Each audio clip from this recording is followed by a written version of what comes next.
fellow synesthesias. My name is Christina, and welcome to another Let's Get Reelz movie review. Today is my segment I like to call What's on Netflix, where I tell you what is on Netflix that may have a low rating, or maybe you've never heard of. Today, I'm joined once again by... Lizzy! Woo! Today's movie we are watching is The Last 5 Years. I watched it once. I don't know the plot very well, so I'm gonna hand it over.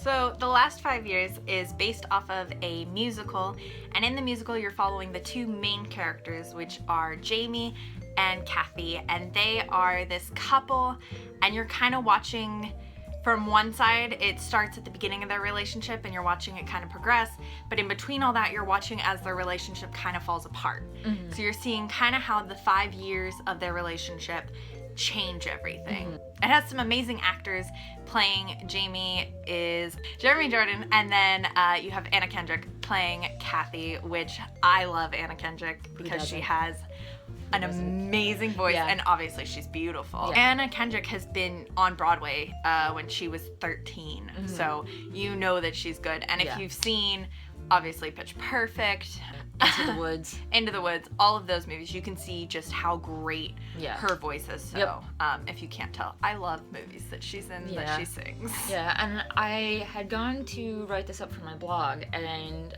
because I got the plot kind of. It was a little bit confusing for me, because it was like, I understand that it was one side of their relationship, and then, you know, both of their sides of the relationship, but it was told in such, like, an odd kind of way. And then I realized it's like, for Kathy's story, they're telling it backwards, and for Amy, they're telling it in chronological order. So I was like, oh, okay, I get it. And it kind of made, like, thinking back on it, it made the story more interesting. And I'm like, that's really cool. It's something completely different. You know, it's not really done too much. I mean, so the musical for me, the numbers were pretty good. I'm not really into, like, the sing talk, like, you know, I'm used to them being like talking and acting things out and then singing, you know, like some kind of musical number, but it was like, you know, don't do this to me, blah, blah, and they're like singing. Most of it is sung. It's not a lot of spoken lines. There's a couple of scenes where they're talking, but it's supposed to be able to tell the story where you don't need the lines. Very similar to like Joseph and the Amazing Technicolor Dreamcoat. Doesn't utilize a lot of spoken lines because they don't want to kind of distract from the musical side of it. Yeah. It does make it, though, if you listen to the soundtrack, because somebody is a little obsessed with the soundtrack.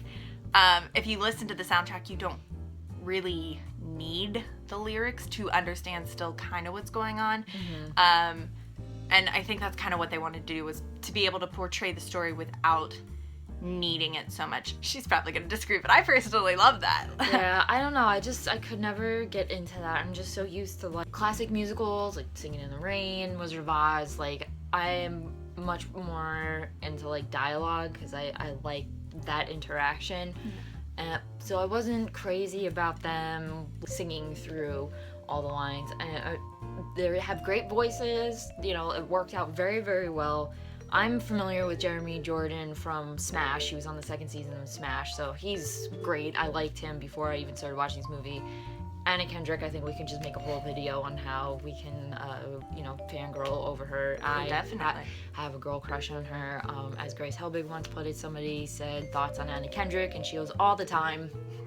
Yeah, pretty much. Yeah, you know, like, how can you not? She's so awesome. Yeah. And I liked her in this. I wasn't too crazy about her as a blonde, but I mean, that's the only complaint about Anna Kendrick I have in this whole movie. Yeah, I think they did that because the woman that originated the role is a blonde. Oh, okay. So I think it's just become kind of like set. Yeah. Similar to, I don't know if you've seen this, but if any of you out there saw If Then, the musical, when it was on Broadway, Idina Menzel originated the character, so now everybody that plays it is aimed to look like that.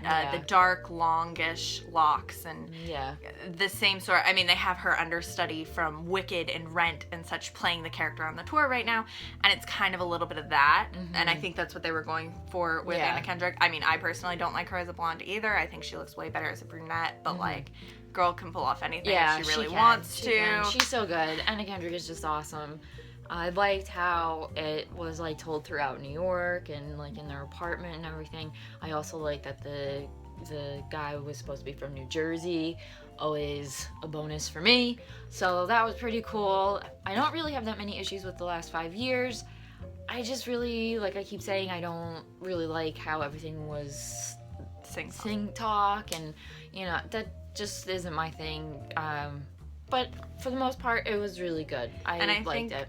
I think with what you were saying about having an okay time catching the plot line, I think it definitely does take a couple of times to catch on completely to what's happening and catching some of those like smaller background information pieces. I mean, coming from someone who has watched it like 6 times in the past 2 months. Well, that's why I wanted to watch it. Like, I wanted to do what's on Netflix, and I'm like, what's the only movie that you've probably both seen? And I'm like, that's it, because last time you were over, you were watching it. So. Yep. For like the 5th time. Yeah. So there was our review of the last 5 years. If you have seen the last 5 years, please leave a comment down below so we can further discuss this movie. I will pass anything you have on to Lizzy, because obviously she loves this. If you have even seen the show live, again, leave it in the comments, and I will pass it along. If you liked our review in any way, please give it a thumbs up. And don't forget to let me know what is on Netflix that you think I should watch, and I will give you a shout out. And don't forget to hit that subscribe button for future movie reviews and other what's on Netflix reviews, because that is what I like to do here. And as always, keep watching movies and stay absolutely fabulous.